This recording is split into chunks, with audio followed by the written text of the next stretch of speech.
Hello viewers, welcome back to my channel. আজকে আমি চলে এসেছি অত্যন্ত টেস্টি এবং ইজি একটি রেসিপি নিয়ে। সেটা হচ্ছে মুরগির মাংসের তরকারি। মায়ের হাতের এই তরকারিটা খেতে অত্যন্ত টেস্টি। আমাদের মায়েরা যেভাবে বাসায় আগে রান্না করতো ঠিক সেভাবেই আমি আজকে খুব সহজে এটি রান্না করে দেখাবো। তো চলুন দেখে নেওয়া যাক এই রেসিপিটা। এখানে আমি নিয়েছি 1 কেজি পরিমাণ মুরগির মাংস। এখানে আমি ছোট রেগুলার পিস করে নিয়েছি। তারপরে এর ভিতরে আমি দিয়ে দিয়েছি 2টো আলু, এভাবে আমি একটু বড় বড় করে কেটে নিয়েছি। এরপরে এখানে দিয়ে দিচ্ছি আমি 1 কাপ পেঁয়াজ কুচি। তারপরে দিয়ে দিয়েছি আমি 1.5 টেবিল চামচ রসুন বাটা, 1 টেবিল চামচ আদা বাটা। এখানে কিছু রসুন আমি আস্ত কোয়া দিয়ে দিয়েছি। এখানে আমি কিছু গোটা মশলা দিয়ে দেব। 5 টুকরা দারুচিনি, 5-6টি লবঙ্গ, 5টি এলাচ এবং 7-8টি গোলমরিচ আমি দিয়ে দিলাম। এরপরে 3টি তেজপাতা আমি এভাবে ছিঁড়ে দিয়ে দিলাম স্বাদ মতো লবণ। এরপরে আমি এখানে দিয়ে দেব 2 চা চামচ হলুদের গুঁড়া এবং 3 চা চামচ মরিচের গুঁড়া। এখানে আপনারা ঝালটা আপনাদের পরিমাণ মতো বাড়িয়ে বা কমিয়ে দিতে পারেন। যদি বেশি ঝাল খান তাহলে 3 চা চামচ এবং যদি কম খান তাহলে 2 চা চামচ দিলেই হবে। তারপরে আমি দিয়ে দিয়েছি 1.5 চা চামচ ধনিয়া গুঁড়া। এরপরে এখানে আমি দিয়ে দিয়েছি সরিষার তেল।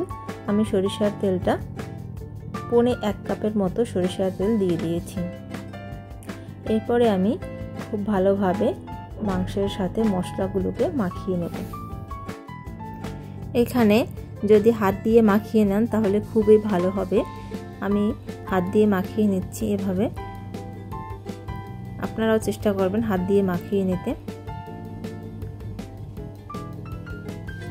খুব ভালোভাবে মাংসের ভেতরে যেন মশলাটা ভালোভাবে লেগে যায়। এভাবে সবগুলো মাংস ঘুরিয়ে ঘুরিয়ে মশলাটাকে আমি মাখিয়ে নিচ্ছি। তো আমার মাংসটা মাখা হয়ে গেছে।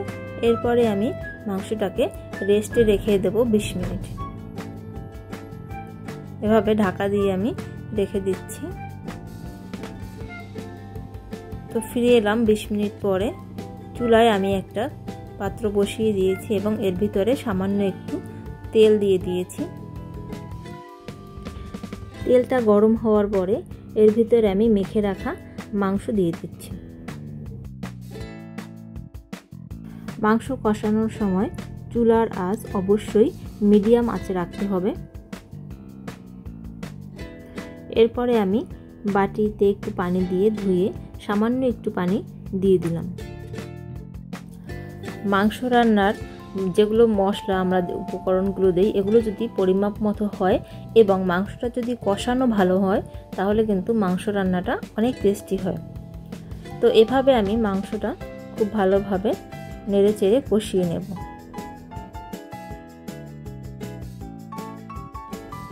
এ পর্যায়ে আমি ঢাকা দিয়ে দিলাম। ঢাকা দিয়ে কিছুক্ষণ জাল করার পরে এটা খুলে নিলাম। দেখুন মাংসের ভিতর থেকে কিছুটা পানি বেরিয়ে এসেছে। এভাবে কিছুক্ষণ বাদে বাদে এটাকে ঢেকে ঢেকে কষিয়ে নিতে হবে। আবার আমি ঢাকা দিয়ে কষিয়ে নেব। কিছুক্ষণ পরে দেখুন আরও অনেকটা পানি বেরিয়ে এসেছে। তো এভাবে আমি ঢেকে ঢেকে মাংসটা 15 মিনিট কষিয়ে নেব। মাংসটাকে খুব ভালোভাবে কষিয়ে না নিলে মাংসটা টেস্টি হবে না। এর জন্য ধৈর্য সহকারে মাংসটাকে খুব ভালোভাবে কষিয়ে নিতে হবে।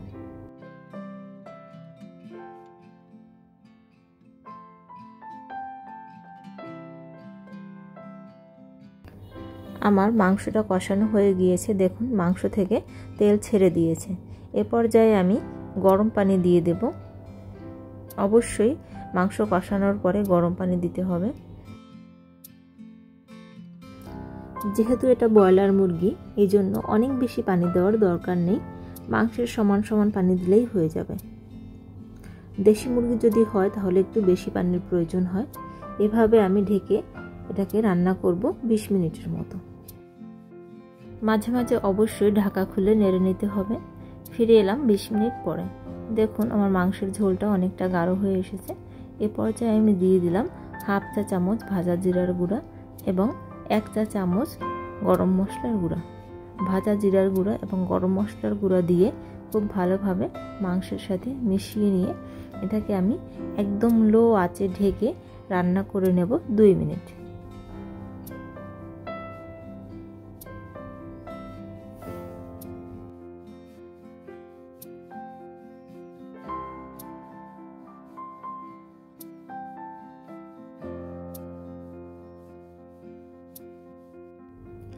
ব্যাস তৈরি হয়ে গেল আমার মজাদার চিকেন কারি রেসিপি।